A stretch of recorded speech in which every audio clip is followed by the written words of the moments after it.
Chapter 1. Prisoner.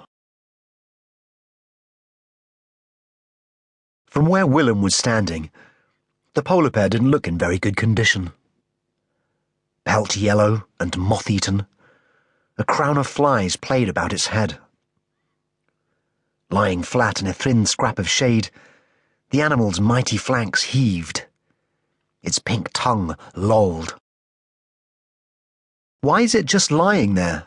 someone complained from the viewing platform close to Willem. "I want to see it move."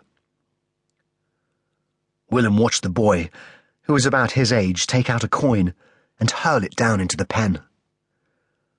The coin thwacked into the bear's hide, but the Arctic animal did not stir.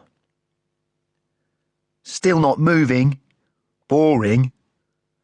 Losing interest, the boy left for the next enclosure. Willem wandered over to the information board. "Meet Mr. McCool," it offered. "He's a fully grown male polar bear, measuring 2.5 meters from nose to stub tail. In the wild, polar bears live in the Arctic, where temperatures drop to 40 below zero. No wonder the animal was panting, Willem thought. The spring day was warm and sunny. The Latin name Ursus maritimus, the board explained, means bear of the open ocean. Polar bears can swim for 4 days without resting. Willem looked down at the zoo enclosure's stagnant pool. The bear wouldn't even be able to swim 4 strokes in there. The unfairness pricked him like a hot needle. "Lord of Glacier and Berg," the information continued. "The great ice bear roams freely in one of the world's last wildernesses. Once the concrete pen must have been painted white to mimic an iceberg, but now an ashen, lifeless grey. It was more like a corner of the moon than the North Pole.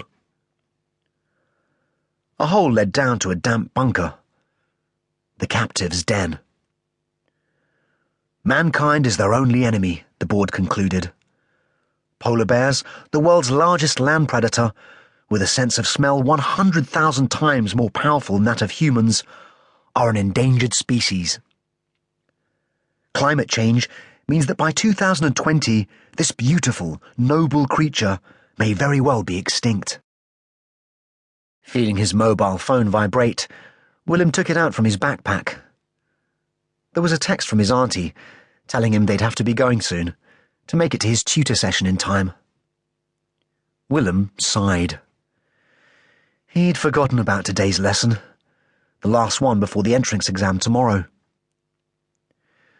Putting the phone back, he felt something else in the backpack. The book he'd been reading all week, instead of revising. He took it out for a quick look.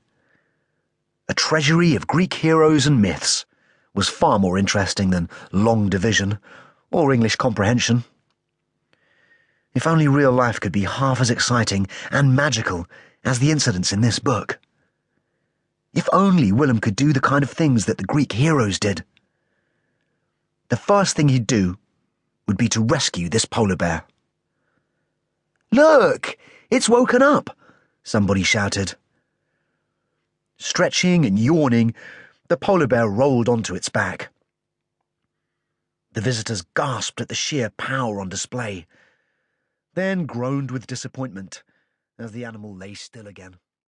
To keep listening to this audiobook, I've left you a link in the description so you can do it, at no cost thanks to Audible's 30-day free trial.